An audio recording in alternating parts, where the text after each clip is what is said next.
الحمد لله الحمد لله رب العالمين والعاقبة للمتقين والصلاة والسلام على رسوله سيد المرسلين رحمة للعالمين شفيع المذنبين سيد الأولين والآخرين سيدنا ومولانا محمد رسول رب العالمين وعلى آله وصحبه أجمعين. أما بعد فأعوذ بالله من الشيطان الرجيم.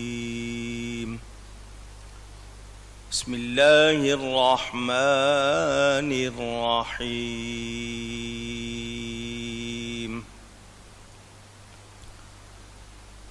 ما اتخذ الله من ولد وما كان معه من إله إذا لذهب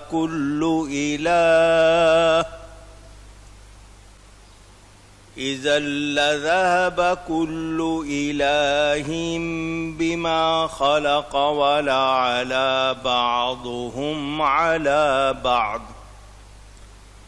سبحان الله عما يصفون.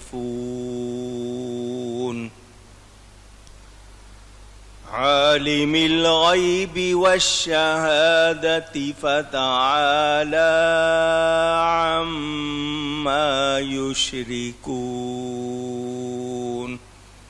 صدق الله العلي العظيم. محبت کے ساتھ ایک مرتبہ دروشی پڑھ لیجئے. اللهم صل على سيدنا ومولانا محمد معدن الجود والكرم وآله وصحبه وبارك وسلم. الصلاة والسلام عليك يا رسول الله. الصلاة والسلام عليك يا حبيب الله. الصلاة والسلام عليك يا رحمة للعالمين وعلى آلك وأصحابك يا شفیع المذنبین. حمد و صلات کے بعد قرآن کریم کی سورۃ المؤمنون کی تفسیر آپ سن رہے ہیں. آپ نے یہ سنا کہ اللہ کی کوئی اولاد نہیں ہے، نہ ہی اللہ کے ساتھ کوئی اور دوسرا خدا ہے. اگر ہوتا تو ہر خدا اپنی مخلوق لے جاتا اور ضرور ایک دوسرے پر بلندی تعلی چاہتا. تو وہ لوگ جو اللہ کے بارے میں ایسی باتیں بناتے ہیں، اللہ ان باتوں سے پاک ہے. اس کی تفصیل آپ خاصی حد تک سن چکے ہیں. میں نے آپ کو بتایا کہ اللہ تعالی ایک ہے. کیسا ایک ہے کہ اس جیسا کوئی اور ایک نہیں. نمبر عدد کے لحاظ سے ایک نہیں، کیونکہ اس کے دو برابر آدھے ہو جاتے ہیں۔ کیا وہ ایک جو دوسرے کا آدھا ہوتا ہے؟ اس لحاظ سے ہم اللہ کو ایک نہیں مانتے، ہم اللہ کو واحد حقیقی مانتے ہیں کہ جیسا وہ ایک ہے کوئی اور ایک نہیں ہے۔ یہ بھی آپ نے سن لیا۔ عقل سمجھنے کے لیے ہے۔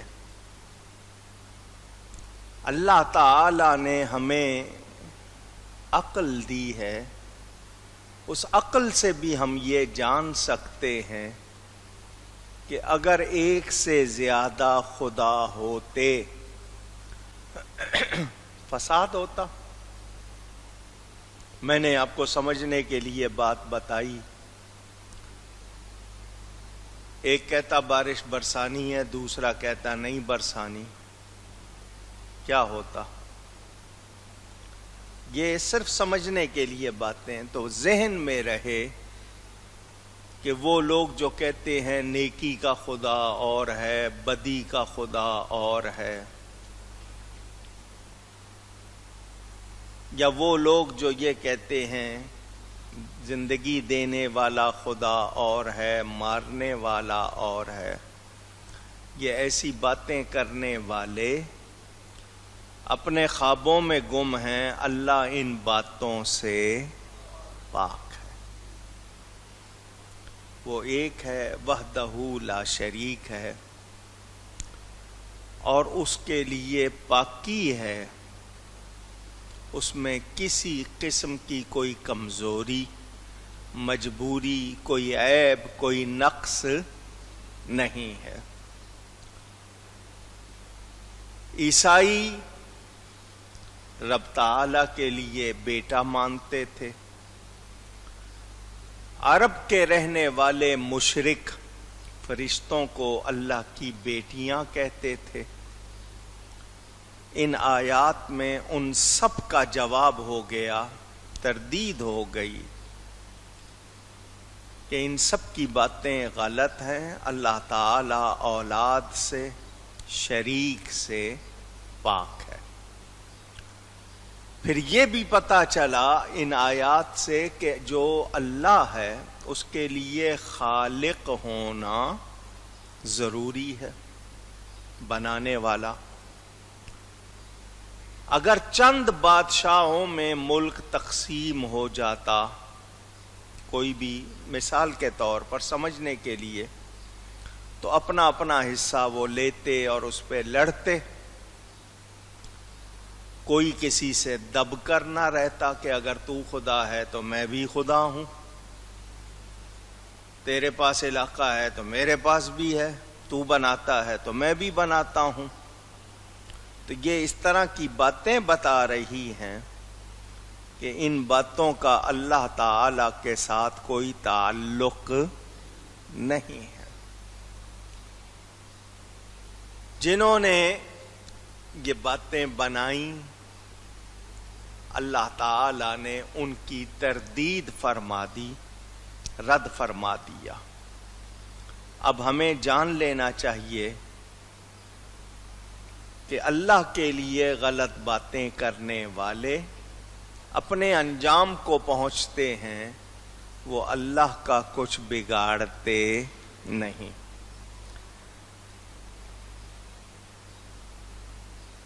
اب بیان شروع ہوا ہے اللہ تعالی کے بارے میں کہ وہ جاننے والا ہے ہر چھپی ہوئی اور کھلی چیز کا، عالم الغیب والشہادہ۔ یہاں کچھ باتیں آپ تک پہنچا رہا ہوں۔ شہادہ اور غیب، اردو میں آپ غیب کہتے ہیں، اصل لفظ غیب ہے اور اس کی ضد شہادہ۔ غیب نہاں کو، چھپی ہوئی کو، اور شہادہ عیاں کو، کھلی ہوئی چیز کو کہتے ہیں۔ علم غیب ایک سوال ہے جو اکثر لوگوں میں بحث کا موضوع بن جاتا ہے۔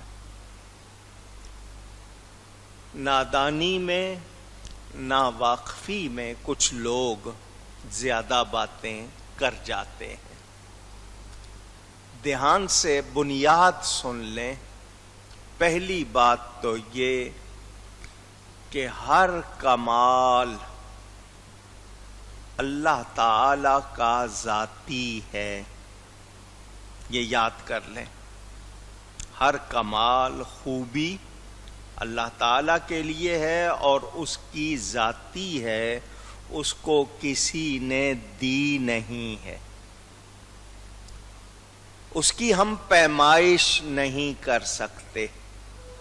کتنی ہے، کب سے ہے، کب تک ہے، کیونکہ اللہ تعالی کی کوئی ابتدا نہیں ہے، کوئی انتہا نہیں ہے۔ وہ اول ہے بغیر ابتدا کے، وہ آخر ہے بغیر انتہا کے۔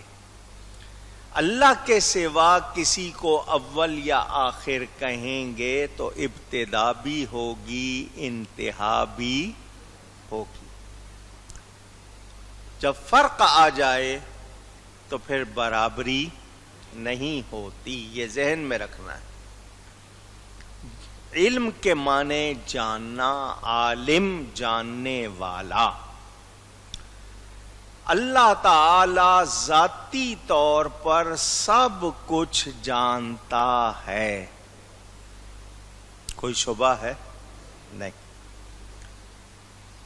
مخلوق میں جس کسی کو بھی کمال حاصل ہے اللہ تعالی کی عطا سے ہے۔ اللہ کے سوا کسی کا کوئی کمال ذاتی، اونچی کہیے گا، یہ یاد کرنے والی بات ہے۔ جب ہم یہ بنیادی فرق بیان کر دیتے ہیں، اس کے بعد کیا گنجائش رہ جاتی ہے کہ کوئی اعتراض کرے؟ اللہ تعالی کا ہر کمال ذاتی ہے، اس کی کوئی ابتدا نہیں، کوئی انتہا نہیں۔ اللہ کا کوئی کمال قابل فنا نہیں، فنا ہونے کے قابل، اونچی کہیے گا، نہیں۔